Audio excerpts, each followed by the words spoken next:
Retracer les réalisations des institutions supérieures de contrôle dans l'accompagnement des gouvernements dans la mise en œuvre des objectifs de développement durable.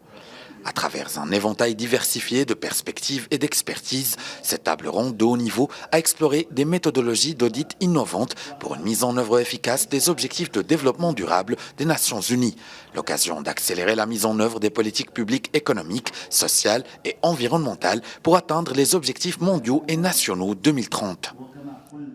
Cette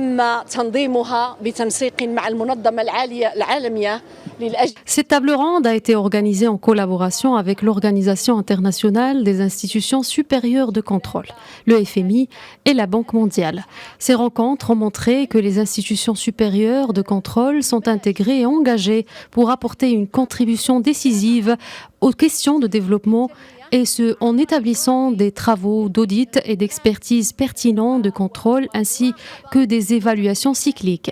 Il faut que les objectifs des institutions de contrôle prennent en considération les spécificités de chaque région. Il faut se demander aussi si le financement est à lui seul suffisant pour la durabilité et le développement.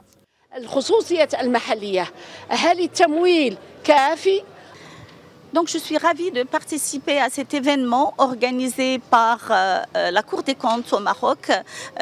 dans le cadre des activités de l'Assemblée annuelle de la Banque mondiale et du Fonds monétaire international pour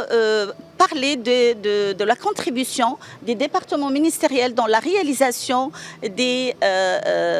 objectifs de développement durable et surtout comment ces stratégies, ils utilisent le budget général ou l'argent public pour réaliser ces objectifs. Donc le ministère de la Solidarité, de l'Insertion sociale et de la Famille, selon les hautes orientations de Sa Majesté le Roi, que Dieu l'assiste, et dans le cadre du programme gouvernemental qui a comme slogan, comme vous savez, renforcer les piliers de l'État social, nous avons élaboré dans une approche participative avec toutes les régions du Maroc une nouvelle stratégie qui est la stratégie GISR, qui veut dire en anglais green, adopter une approche développement durable, inclusive, smart, qui s'appuie sur la technologie, mais j'insiste toujours que l'intelligence elle est humaine. Vous le savez,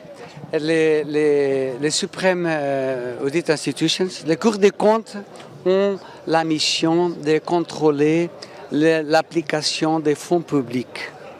Et cette application peut être faite aussi dans la consécution des objectifs de développement durable, qui sont 17 comme vous le savez.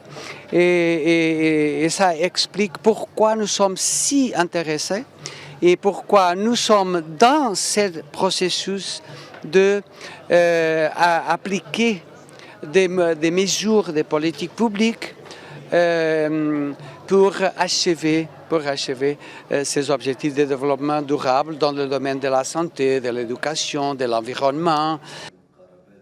De nos jours, à une époque caractérisée par des défis mondiaux complexes et un engagement international collectif en faveur du développement durable, le rôle des institutions supérieures de contrôle revêt une importance cruciale. Comme mentionné en fin de cette table ronde, ces institutions devraient donc forger des liens significatifs entre elles pour agir comme catalyseurs à la réalisation de l'agenda 2030 pour un monde où sont universellement respectés les droits de l'homme, la dignité humaine, l'état de droit, la justice, l'égalité et la non-discrimination.